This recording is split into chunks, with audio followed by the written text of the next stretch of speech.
चलिए तो बेटा स्वागत है आपका हमारे YouTube channel Sumer study point में। इसमें आज हम देखने जा रहे हैं क्लास 8 का चैप्टर नंबर 4 जिसका नाम है डेटा हैंडलिंग। और डेटा हैंडलिंग चैप्टर में आखिर हमें करना क्या है कि हमें जो डेटा दिया होगा, यानी वो डेटा किसी भी चीज का हो सकता है, किसी के मार्क्स हो सकते हैं, कहीं का सर्वे हो सकता है, ठीक है। तो इस डेटा को हमें डिफरेंट वे से रिप्रेजेंट करना है। वो डिफरेंट वे क्या हो सकते हैं, जैसे कि हम मान सकते हैं कि वो डेटा को हम रिप्रेजेंट कर सकते हैं। नंबर एक, मान लीजिए आपका पिक्टोग्राफ से हम रिप्रेजेंट कर सकते हैं। अब पिक्टोग्राफ होता क्या है, तो पिक्टोग्राफ का मतलब होता है पिक्चर के माध्यम से हम किसी डेटा को रिप्रेजेंट कर रहे हैं। यानी कि हमें कोई पिक्चर दी हुई है, उस पिक्चर के माध्यम से हम समझेंगे। जैसे मान लीजिए कोई एग्जांपल देखें कि एक कार है, वो एक कार की पिक्चर वहां बना दी गई है और वो एक कार की पिक्चर 100 कार्स को वहां पर रिप्रेजेंट कर रही है। तो पिक्चर के माध्यम से हम डेटा को यहां पर बताते हैं। किसके माध्यम से? पिक्चर के माध्यम से, ठीक है। वहीं पर हम देखते हैं कि जो नेक्स्ट है, हो सकता है कि हम हमारे डेटा को बार ग्राफ के द्वारा रिप्रेजेंट करते हैं। अच्छा, बार ग्राफ क्या होता है? बार मतलब होता है कुछ स्ट्रिप टाइप की बनाकर हम उससे रिप्रेजेंट कर रहे हैं डेटा को। चलिए, तो उस बार ग्राफ में हम कुछ इस तरीके की स्ट्रिप्स बनाना चालू करते हैं। और ये स्ट्रिप्स हम कब बनाते हैं? अच्छा, कब किया जाएगा? जब आपको किसी particular date, particular time, particular year का कोई डेटा यहां पर रिप्रेजेंट करना होता है तब, या फिर किसी एक पर्टिकुलर पर्सन के मार्क्स, अलग अलग सब्जेक्ट के मार्क्स आपको यहां पर रिप्रेजेंट करने होते हैं, तब हम बार ग्राफ को बनाते हैं। नंबर तीसरा क्या है? नंबर तीसरा है आपका double bar graph.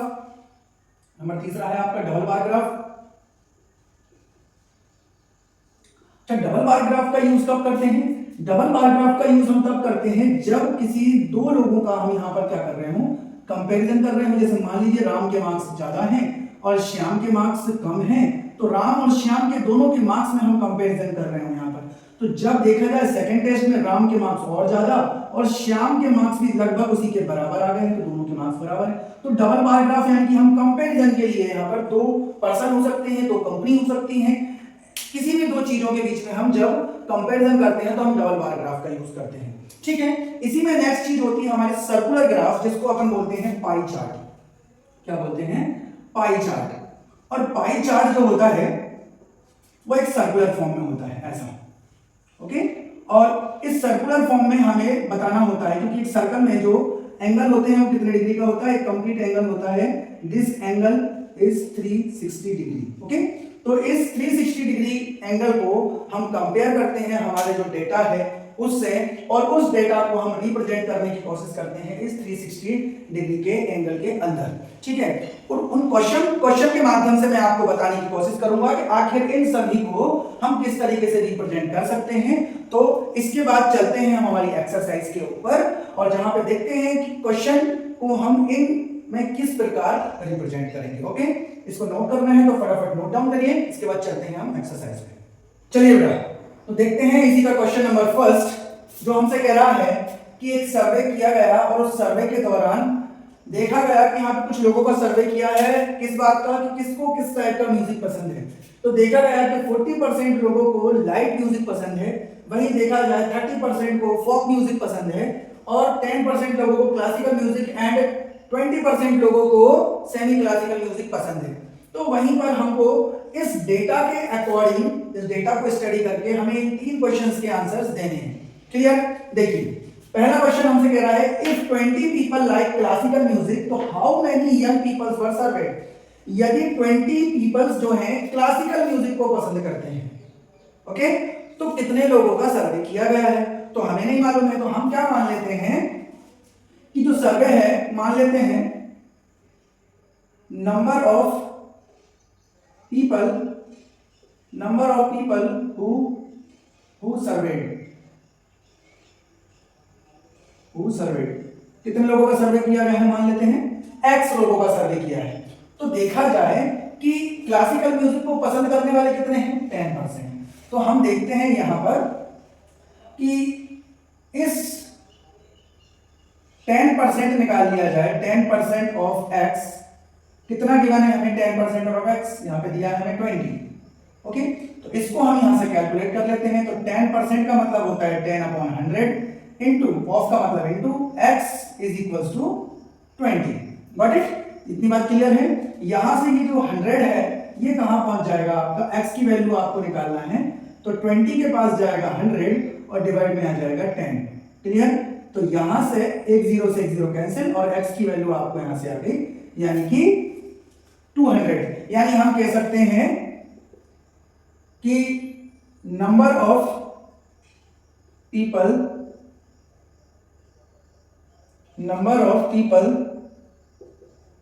who surveyed are 200। कितने पीपल हैं जिनका सर्वे किया गया है? 200 पीपल का सर्वे यहां पर हुआ है। नेक्स्ट क्वेश्चन हमसे पूछ रहा है which type of music is like by the maximum number of people. इस डेटा को देखकर कोई भी कहेगा कि सबसे ज्यादा किस म्यूजिक को पसंद किया जा रहा है? 40%। कौन है? Light music. तो हम इसके आंसर में क्या लिख देंगे यहां पर? Light music. तो यहां पर हमारा लाइट म्यूजिक इसका आंसर हो जाएगा। ठीक, चलिए इसी में हमसे थर्ड क्वेश्चन कह रहा है कि इफ एक कैसेट कंपनी है जो कि 1000 सीडीज बना रही है तो बताइए मुझे कि हर टाइप्स की म्यूजिक की कितनी कितनी सीडियां बनेगी यहां पर।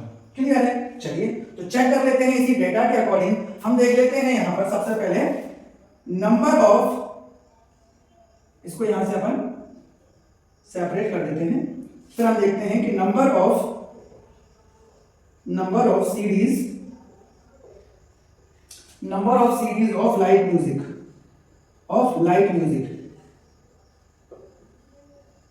लाइट म्यूजिक की जो सीडीज होगी वो कितनी होंगी। ओके, तो हम देख लेते हैं यहां से कि 40% सीडी किसकी होगी? लाइट म्यूजिक की। किसमें से? 1000 सीडी में से। तो 1000 का 40% निकाल लिया जाए तो यहां से क्या हो जाएगा? 40% मतलब 40/100 इंटू 1000।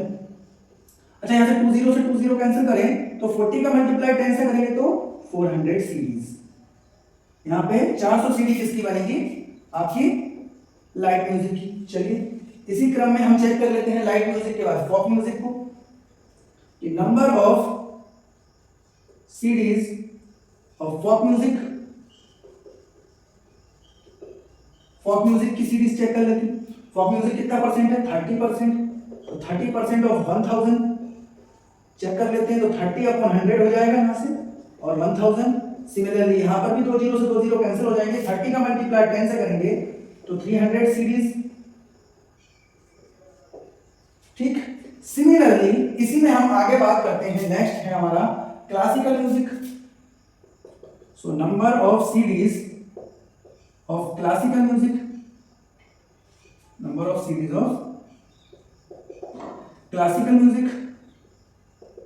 कितना हो जाएगा?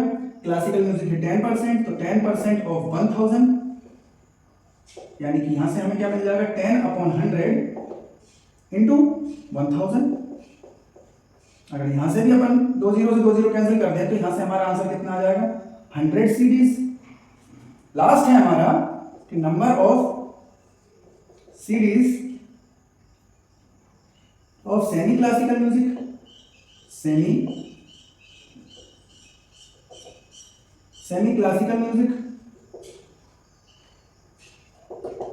इज इक्वल टू कितना है हमारा? 20%। तो 20% ऑफ द 1000 कितना हो जाएगा? 20/100 इंटू 1000। 2 जीरो से 2 जीरो यहां पर भी कैंसिल हो जाएंगे और यहां से आ जाएगा आपका 200 सीरीज। तो इस तरीके से हम देख पाएंगे कि हर एक टाइप की म्यूजिक की कितनी कितनी सीरीज हम यहां पर बना रही है वो कंपनी। ठीक है, तो चलिए समझ में आया? फटाफट नोट डाउन करिए इसको।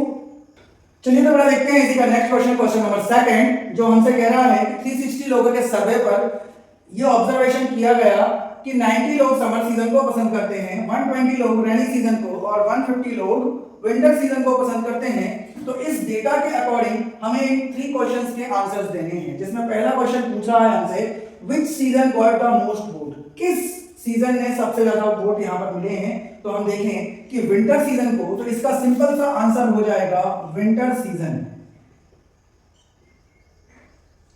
इसका सिंपल सा आंसर हो जाएगा विंटर सीजन, यानी विंटर सीजन को सबसे ज्यादा वोट मिले हैं यहां पर। ठीक है, वहीं पर सेकंड क्वेश्चन कह रहा है find the central angle of the each sector. अब सेंट्रल एंगल क्या होता है? एक्चुअल में जब भी हम पाई चार्ट की बात करते हैं तो सेंट्रल एंगल निकाला जाता है उसका। तो सेंट्रल एंगल यानी कि जो हमें यहाँ पर बोर्ड्स दिए हैं इसको कंपेयर करना है हमें 360 से। तो सेंट्रल एंगल कितना 360 होता है, हमें उससे कंपेयर करने हैं यहाँ पर इन एंगल्स को। ठीक है, चलिए तो हम यहाँ पर डिफरेंट सीजन के सेंट्रल एंगल निकालते हैं। तो सबसे पहले हम बात करते हैं यहाँ पर क्वेश्चन नंबर 2 को यहाँ पर सॉल्व करते हैं। सो central angle of summer season,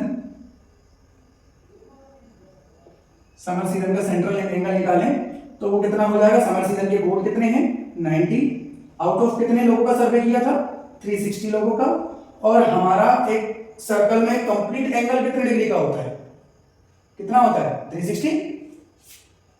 तो यहां से 360, चलिए तो अगर 360 से 360 कैंसिल होता है तो हमारा यहां से ये कितना निकल के आता है 90 डिग्री। तो ये जो एंगल आया है ये सेंट्रल। अब आपको लग रहा होगा कि यहां तो 90 था तो वैसे 90 आ गया, ऐसा जरूरी नहीं है हर बार आपका आए, ऐसा कंपलसरी नहीं है। ठीक है, वही बात करते हैं central angle, central angle of rainy season. Rainy season की बात करें तो रेनी सीजन को कितने लोग पसंद कर रहे हैं भाई, 120 लोगों ने वोट दिया उसको आउट ऑफ 360, और सेंट्रल एंगल निकलता है 360 से, तो 360 से 360 कैंसिल हो जाएगा, यहां से 120 डिग्री का एंगल निकल के आ जाएगा। सिमिलरली हम निकालते हैं central angle, central angle of winter season. So winter season का सेंट्रल एंगल निकाले तो विंटर सीजन कितना है, कितने लोगों ने वोट दिया है 150 आउट ऑफ 360, मल्टीप्लाई 360 से करो, 360 से 360 कैंसिल हो जाएगा, तो यहां पर 150 डिग्री का एंगल आपका आ जाएगा। तो इस तरीके से हमने इन तीनों के सेंट्रल एंगल यहां पर निकाल लिए। और सेंट्रल एंगल निकाला क्यों जाता है, पाई चार्ट बनाने के लिए। तो अगले क्वेश्चन में हमसे उसने कह ही दिया कि ड्रॉ द पाई चार्ट, हमें पाई चार्ट बनाना है इसका। पाई चार्ट कैसे बनता है, तो सबसे पहले तो कंपास की हेल्प से आप एक सिंपल सा सर्कल बना लीजिए। ठीक, सर्कल बनाने के बाद आपका सबसे बड़ा काम होता है कि आप इसका जो सेंटर है कंपास से वहां 90 डिग्री का एंगल बनाइए। चलिए तो हमने यहां पर 90 डिग्री का एंगल बनाया, ये 90 डिग्री का एंगल है हमारा। मैं यहां पर डायरेक्ट बना रहा हूं, आप कंपास की हेल्प से बनाइएगा, और आपके पास प्रोटेक्टर है तो उसकी भी हेल्प आप ले सकते हो। तो ये 90 डिग्री का एंगल मैंने बनाया, ये किसके लिए बना, मेरा समर सीजन के लिए। तो मैं यहां पर इसको शो करूंगा कि इट इज समर सीजन, ये समर सीजन की बात हो रही है। ठीक है, वही बात करते हैं 120 डिग्री का एंगल, यानी कि यहां से देखा जाए ये 90 होगा और लगभग यहां हमारा जो एंगल जाएगा वो जाएगा 120। ओके, सो ये जो एंगल है ये हमारा 120 हो गया, और रिमेनिंग एंगल हमारा कितना हो जाएगा 150 डिग्री। सो ये हमारा क्या है, इसकी बात करें तो इसने रिप्रेजेंट किया है हमारा रेनी सीजन, रेनी सीजन, और इस डेटा ने रिप्रेजेंट किया है हमारा विंटर सीजन, इसने रिप्रेजेंट किया है विंटर सीजन। तो इस तरीके से हमारा क्वेश्चन नंबर 3 जो है जिसमें हमें पाई चार्ट बनाना था, तो हमने यहां पर पाई चार्ट बना लिया है। और ये पाई चार्ट तभी पॉसिबल हो पाएगा जब आप सेंट्रल एंगल निकाल लो, यानी कि इन फ्यूचर अगर कभी आपको कोई क्वेश्चन आता है वो आपसे कहता है कि पाई चार्ट बनाइए, तो आप ये वेल नोन चीज है कि आपको सबसे पहले क्या निकालने होंगे, सेंट्रल एंगल निकालने होंगे, इसके बाद ही आपका पाई चार्ट पॉसिबल है। गॉट इट, चलिए तो फटाफट नोट डाउन करिए इस क्वेश्चन को। चलिए तो अपना देखते हैं इसी का नेक्स्ट क्वेश्चन, जो हमसे कह रहा है कि यहाँ पर आपको एक डेटा दिया हुआ है जिसमें 36 लोगों का सर्वे यहाँ पर किया गया है, और उनसे पूछा गया है कि आपको कौन सा कलर पसंद है। तो सभी के यहाँ पर डिफरेंट कलर्स आ रहे हैं, जैसे ब्लू कलर को लाइक करने वाले लोग कितने हैं 18, ग्रीन कलर को 9, red colour 6 and yellow colour को पसंद करने वाले 3 लोग हैं। तो यहाँ पर टोटल कितने 36 लोगों का सर्वे किया है। हमसे कहा गया है कि ड्रॉ द पाई चार्ट। अभी जैसे प्रीवियस क्वेश्चन में मैंने आपको बताया था कि जब भी हमें पाई चार्ट बनाने को दिया जाए तो सबसे पहले हमें निकालना होता है क्या, सेंट्रल एंगल। तो पहला काम हम करते हैं सेंट्रल एंगल निकालने का। तो हम सबसे पहले करते हैं central angle of blue colour, blue colour का सेंट्रल एंगल निकाल लेते हैं। कितना है 18, कितने में से 36 में से। सेंट्रल एंगल निकालने से कितने का मल्टीप्लाई करना है 360 का। अच्छा 36 की टेबल से इसको कैंसिल करें तो ये 10 टाइम्स हो जाएगा, और यहां से एंगल कितने डिग्री का आ जाएगा, 180 डिग्री का। ठीक, चलिए वहीं से बात करते हैं अपन central angle of green colour. तो ग्रीन कलर की बात करें तो ग्रीन कलर कितना है, 9 आउट ऑफ 36 मल्टीप्लाई होगा 360 से, तो 360 से ये 10 टाइम्स में कैंसिल, तो यहां से आपको एंगल कितने डिग्री का मिल जाएगा, 90 डिग्री का। वही बात करते हैं central angle of red colour कितना है, 6/36 इंटू 360, तो यहां से 10 मिलेगा, यानी कि 60 डिग्री का एंगल आपको यहां से मिल जाएगा। वहीं लास्ट है येलो कलर, तो central angle of yellow colour, ठीक है, येलो कलर है, तो येलो कलर का सेंट्रल एंगल देखें तो वो कितने लोगों ने पसंद किया है, 3/36 इंटू 360, तो यहां से आपके पास एंगल निकल के आ जाएगा 30 डिग्री का। अब जब सेंट्रल एंगल आपके पास आ गया है तो पाई चार्ट बनाना हो जाता है बहुत ही ज्यादा आसान। अब आपको क्या करना है, फटाफट एक सर्कल ड्रॉ कर लेना है। ठीक, आपको एक सर्कल ड्रॉ कर लेना है और इस सर्कल का सेंटर फाइंड करके आप सबसे पहले देखिए कि ब्लू कलर को पसंद करने वाले कितने हैं भाई, 180 डिग्री का सेंट्रल एंगल निकल कर आ रहा है और 180 ये कंप्लीट होता है, तो 180 डिग्री का एंगल यहां बना है। ये क्या कलर आ रहा है आपका, ब्लू, ये ब्लू कलर को पसंद करने वाले हैं। वहीं बात करते हैं 90 डिग्री का एंगल है, तो 90 डिग्री का एंगल देखा जाए तो यहां पर एक ग्रीन कलर, यानी यहां देखा जाए ये 90 डिग्री है और ये पसंद किया है ग्रीन कलर को। वहीं बात करते हैं 60 डिग्री का एंगल, तो ये जो 60 डिग्री का एंगल है ये पसंद किया है रेड कलर के लिए डेटा, और ये जो 30 डिग्री का एंगल बन रहा है ये हुआ है आपका येलो कलर के लिए। तो इस तरीके से हमने यहाँ पर पाई चार्ट को ड्रॉ करना है। क्लियर, चलिए फटाफट नोट डाउन करिए इस क्वेश्चन को। थोड़ा देखते हैं इसी का नेक्स्ट क्वेश्चन, जिसमें आंसर कह रहा है कि एक स्टूडेंट है जिसने उसके एग्जामिनेशन में 540 मार्क्स जो है ऑब्टेन किए हैं, जिसमें से डिफरेंट सब्जेक्ट के जो मार्क्स हैं वो सेंट्रल एंगल के रूप में हमें यहाँ पर दिए हुए हैं। और हमसे पहला क्वेश्चन कह रहा है कि which subject did the student score 105 marks, किस सब्जेक्ट में उस बच्चे ने 105 नंबर लेकर आया है। तो हम देख लेते हैं, तो यहाँ पर क्या है, total marks obtained by the student कितना है, 105। तो हम क्या मान लेते हैं यहाँ पर कि 540 मार्क्स, 540 मार्क्स आर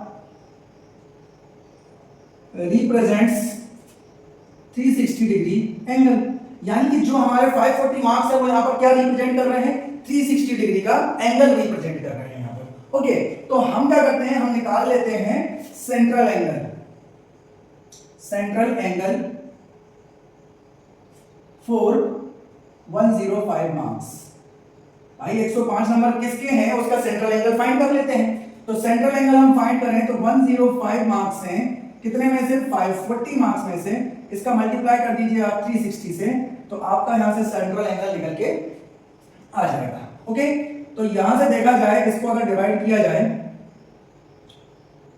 180 के टेबल से ये हो जाएगा 2 टाइम्स में, और 180 के टेबल से ये हो जाएगा 3 टाइम्स में। ओके, और 3 की टेबल से ये हो जाएगा 35 टाइम्स में, यानी कि यहां से आपका डिग्री 70 डिग्री का एंगल आपका यहां से निकल कर आ रहा है आपके पास। ओके, तो 70 डिग्री का एंगल किसका है, हमारा हिंदी का। ओके, तो हम क्या बोलेंगे कि central angle 70 degree is Hindi subject का हमारा सेंट्रल एंगल कितना आ रहा है, 70 डिग्री। सो हम क्या कह सकते हैं, student score 105 marks in Hindi. तो उसने 105 मार्क्स किस सब्जेक्ट में प्राप्त किए हैं, हिंदी में। तो ये इस तरीके से हमारा फर्स्ट वाला पार्ट जो है वो सॉल्व होता है। सेकंड क्वेश्चन कह रहा है how many more marks were obtained by the student in mathematics than Hindi. तो मैथमेटिक्स में कितने मार्क्स ज्यादा हैं हिंदी से? तो हम देख लेते हैं इनके सेंट्रल एंगल का डिफरेंस। तो देख लेते हैं डिफरेंस ऑफ सेंट्रल एंगल। इनके सेंट्रल एंगल का डिफरेंस देखें तो 90 माइनस 70, यानी यहां से चेक किया जाए तो हमारा सेंट्रल एंगल का डिफरेंस कितना आ रहा है? 20 डिग्री। कितना आ रहा है? 20 डिग्री। तो हम निकाल लेते हैं यहां पर मार्क्स। ठीक है, मार्क्स निकाल लेते हैं कि difference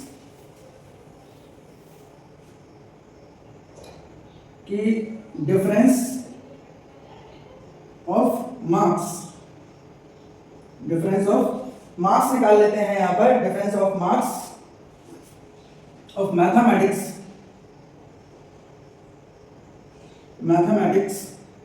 then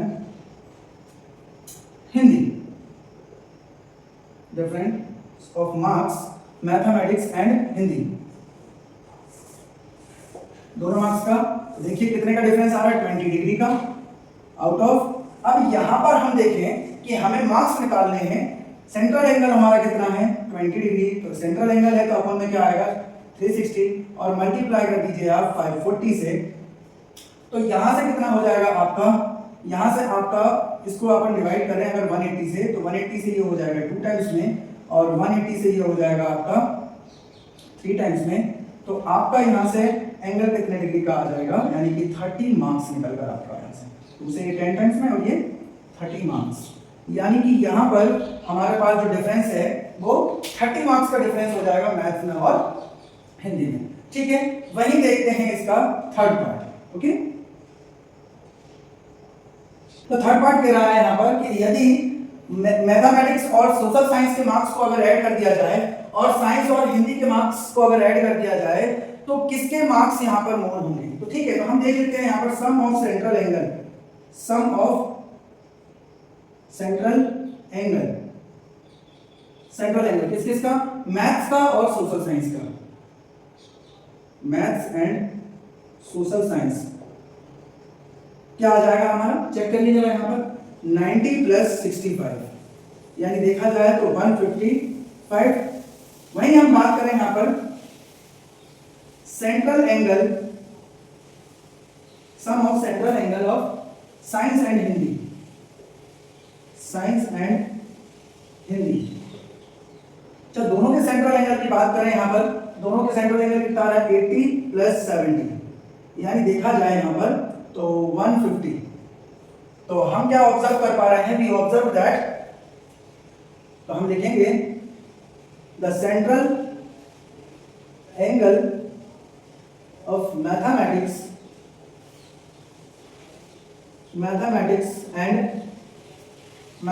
and social science